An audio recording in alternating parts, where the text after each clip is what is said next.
Alright, so Sony had an event the other day where they announced some new titles as well as updates on already announced titles. One of them was God of War Ragnarok. And this person, for the gamer, has an article, Dear Idiots Upset by a Black Woman in God of War Ragnarok, Angrboda could be its most interesting character. She, in the Norse mythos, she becomes Loki's wife. She's a giantess. And they have these three terrible, monstrous kids. There's more to it and stuff, but I don't. She even addresses this at some point, but I'll just go ahead and start with the article. She starts with some pseudo wannabe history lesson, and then goes on and talks about, oh well, the patriarchy's upset because they're even calling it God of Woke and everything, and all this and that. It looks to be a fascinating character who will add some much needed depth to Atreus' journey.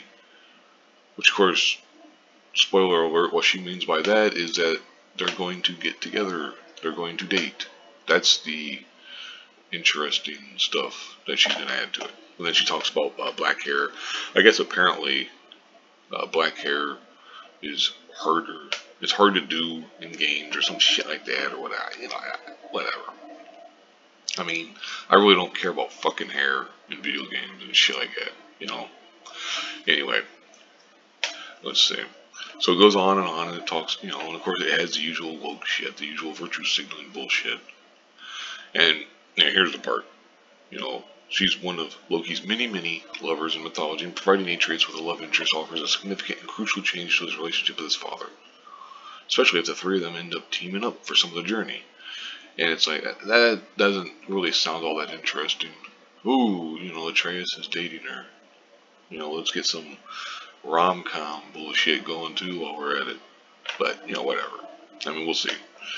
But, here's a little, I don't know if the game will be any good or not. It's not a talking about the game itself. It's more about, they gotta turn a character black for no reason. Which is actually ironic because the next thing I'm going to talk about basically addresses that. But, and like I said, she was going on and on about how she'll add some much needed interest and dynamics and stuff and everything. And it's like, so the whole dynamic is that she's his girlfriend. I mean, that's, wow, amazing. But anyway, I'll move on to the next one. This is from some place called Launcher. And, Life is Strange True Colors sidesteps discussion of race, emotional manipulation, and sexuality.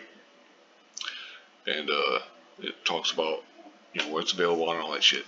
You play, in True Colors, you play a queer Asian American woman named Alice Chen who chewed up and spit out by the foster care system is searching for a home and community. And it goes on and talks a little bit more about the game. But then, right here, most glaringly, and this is their complaint, True Colors censors Asian American characters though its story could be about anyone of any background. The game never talks about race except for showing an Asian-style shrine Alex puts up to commemorate Gabe's life and putting a few rude comments on the game's version of Facebook or Nextdoor, my block. And so its diverse casting feels inconsequential. We don't live in a post-racial society, as nice as that would be, and by avoiding the subject almost entirely, True Colors draws in fans who want representation without living up to those fans' excitement and expectations. So this is pretty much the opposite of what the first story was. Because, Angrboda is just going to be black. It's not going to, she's not an African goddess. She's a Norse goddess. Or character, I should say goddess. It's just, this character just happens to be black. Well, in this one, we've got a character which, she's Asian American, but she's bitching about that kind of stuff, saying that it's inconsequential. So which is it? I mean, and I understand that these are two different people, so they have two different opinions, obviously. But which is it? Do you want a bunch of diverse casting, or do you want,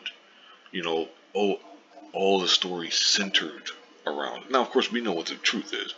This woman here is much more woke than the other one, because they want the story. Oh, you're all about your race. You're all about your gender.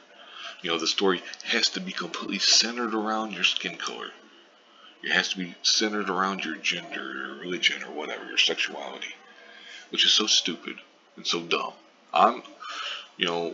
I'll speak for myself on this. Others can agree or disagree, but I am not my skin color. I'm not my gender. I'm not my religion, my sexuality, or any of that shit. That stuff may all play a small part of who I am, but it is not. It is not the most important thing. In part in making me who I am.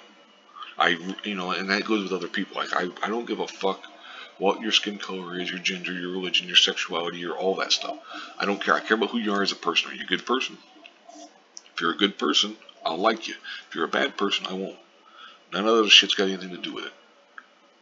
But so to me, it just shows that she clearly values skin color way too much, way too much. And she goes on and talks some more about it, and it's about emotions. It doesn't resonate on an emotional level, and blah blah blah.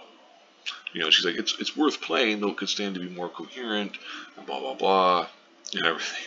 And it just goes on and on. She whines more about, well, choices don't feel like they matter, and everything. And then the game also rarely talks about sexuality and blah blah blah and on and on and on, and just complaining, and here we go, on and on, and then you think you're getting towards the end, and it's like on and on, and it's like, Jesus, it's like, this game is not your life story, get over it. But anyway, I'll go ahead and wrap it up here. Actually, I went a little longer than I was planning to. Thank you very much for watching, and have a good one.